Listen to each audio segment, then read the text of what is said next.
ఇది వచ్చేసి day 1 of 90 days challenge. ఈ 90 days ఛాలెంజ్ దేని గురించి అంటే నాకు కూడా తెలియదు, బట్ రోజు ఒక వీడియో అయితే వస్తుంది. రోజులు గడుస్తున్న కొద్ది మనకు ఒక క్లారిటీ వస్తుంది ఏం చేస్తున్నాం. సో పొద్దున్నే కాలేజ్కి అయితే స్టార్ట్ అయిపోయినా, ఈవినింగ్ ఇంటికి రాగానే చిన్న షవర్ కొట్టి జిమ్కి అయితే రెడీ అయిపోయినా.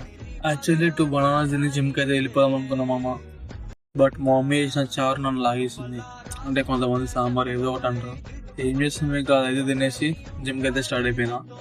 ఈరోజు అయితే మనది చెస్ట్ వర్కౌట్ ఉండే. మనం తీసుకున్న ఫుడ్ అయితే అస్సలు జిమ్లో ఎఫెక్ట్ చూపించలేదు, అంటే నెగిటివ్ ఎఫెక్ట్ చూపించలేదు అనమాట.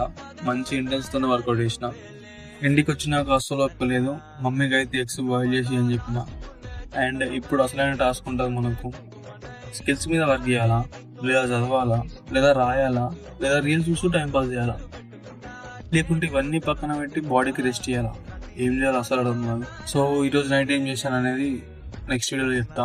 ఎందుకంటే ఈరోజు నైట్ ఏం చేసినా ఇప్పుడే వీడియో చేసి పెట్టాలంటే మారుతుంది కదా.